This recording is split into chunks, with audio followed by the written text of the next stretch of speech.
Senhor presidente, senhores vereadores, eu trago à tribuna de hoje, na data de hoje, a tribuna da Câmara, uma preocupação com mais uma concretização de uma técnica adredemente pensada e, ao mesmo tempo, construída por regimes totalitários antidemocráticos, que é a do patrulhamento ideológico.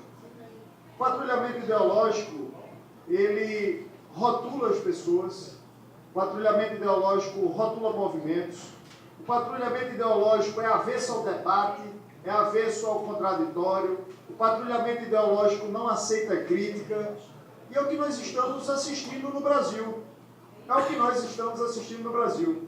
A população brasileira, de forma espontânea, a sociedade civil organizada, nas mídias sociais, se organiza para no dia 15 de março, fazer uma manifestação nas ruas, fazendo uso de um direito constitucional, a liberdade de expressão, a liberdade de manifestação, a liberdade do pensamento. E aí vem a rotulação. Qual é a rotulação? Usada pela pseudodemocracia de esquerda. É o terceiro turno. Essa é a rotulação. Não é uma palavra, é uma expressão. Terceiro turno. Como se manifestar indignação diante desses roubos bilionários, não são mais milionários, bilionários ocorridos na Petrobras e em tantas outras estatais do Brasil, fosse fazer o terceiro turno. Não! É liberdade de manifestação.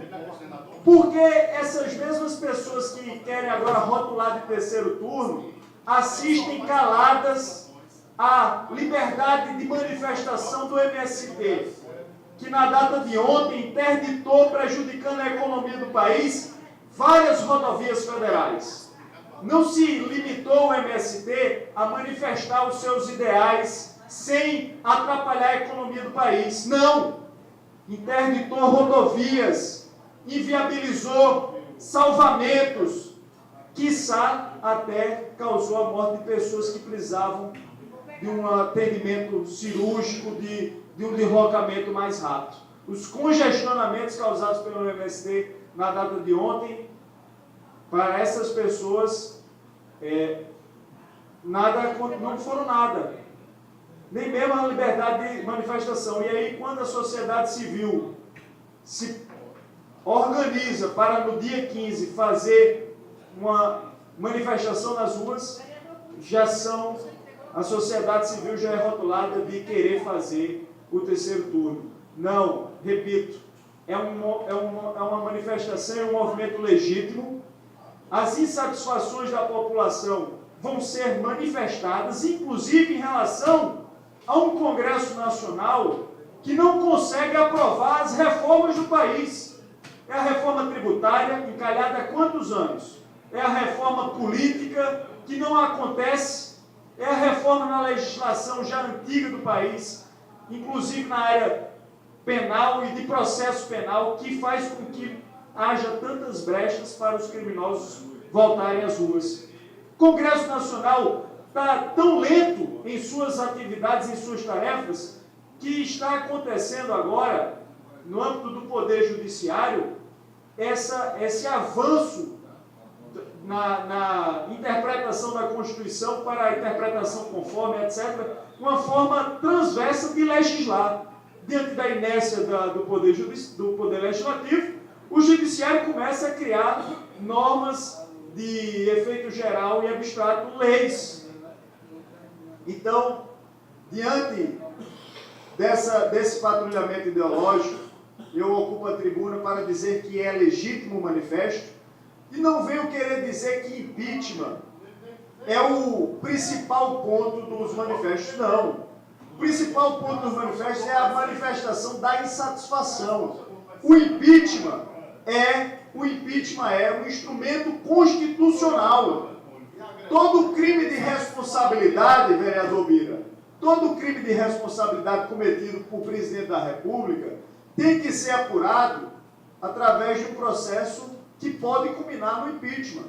Qualquer cidadão, eu queria esclarecer isso ao telespectador da TV Câmara, tem a prerrogativa constitucional, se tiver provas nas mãos, não precisa ser parlamentar, não precisa ser presidente de CPI, não precisa ser autoridade, qualquer cidadão pode apresentar uma denúncia na Câmara dos Deputados contra qualquer presidente da República que tenha cometido um crime de responsabilidade, e a Câmara dos Deputados vai julgar se aquelas provas são ou não suficientes. É um julgamento político e, ao mesmo tempo, que se debruça sobre a matéria apresentada por qualquer cidadão. Então, rotular o impeachment de terceiro turno também é equivocado, porque se houver fato de crime de responsabilidade, ou seja, que consubstancie, que signifique crime de responsabilidade, qualquer cidadão tem a prerrogativa de apresentar denúncia na Câmara dos Deputados. A Câmara dos Deputados, para acolher essa denúncia, tem que votar por 2/3 dos seus parlamentares. E uma vez acolhida a denúncia, ainda remete a matéria para o Supremo Tribunal Federal, que, presidido pelo presidente do Supremo Tribunal Federal, remete para o Senado Federal, onde o presidente do Supremo Tribunal Federal presidirá os trabalhos. Então veja como é complexo o instituto do impeachment, tem o direito à ampla defesa, tem o direito ao contraditório, e não é terceiro turno. É apenas a apuração de crime, se houver. De crime, de responsabilidade, se houver. Praticado no exercício da presidência. Se o crime for comum, não é o Senado Federal competente para julgar o presidente, é o Supremo Tribunal Federal. E o crime precisa também ser cometido na gestão da presidente. Mas, enfim, eu falo dessas questões jurídicas apenas para dizer, vereador Bosquinho, chamar a atenção para a tentativa de desmoralização de uma manifestação legítima. Há 23 anos atrás, essas mesmas pessoas que agora tentam sufocar a liberdade de manifestação eram as pessoas que iam às ruas pedir o impeachment de Collor, que sensibilizaram o Congresso Nacional na época, por causa de uma elba de Collor, para caçá-lo, para impedi-lo. O então presidente Collor tentou ainda fazer uma manobra, renunciar antes de ser impedido, de ser cassado, de ser inabilitado para o exercício da presidência.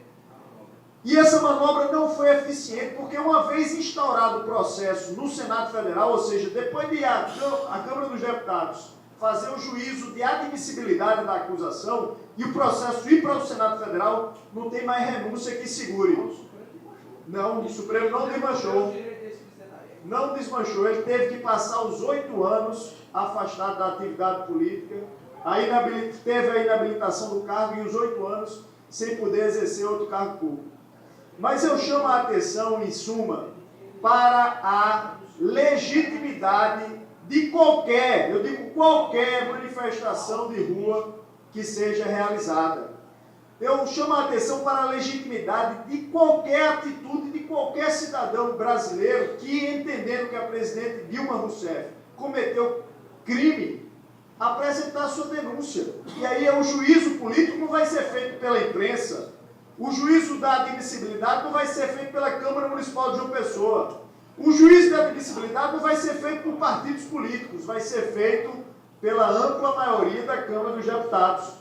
E depois o julgamento vai ser feito, eventualmente feito, se for crime de responsabilidade, pelo Senado Federal, e se for crime comum eleitoral, seja lá de que espécie for, mas não de responsabilidade, será julgado pelo Supremo Tribunal Federal. Então, expresso minha solidariedade à sociedade civil organizada brasileira, que deseja ir às ruas e sofre nesse momento um patrulhamento ideológico. É rotulada de golpista.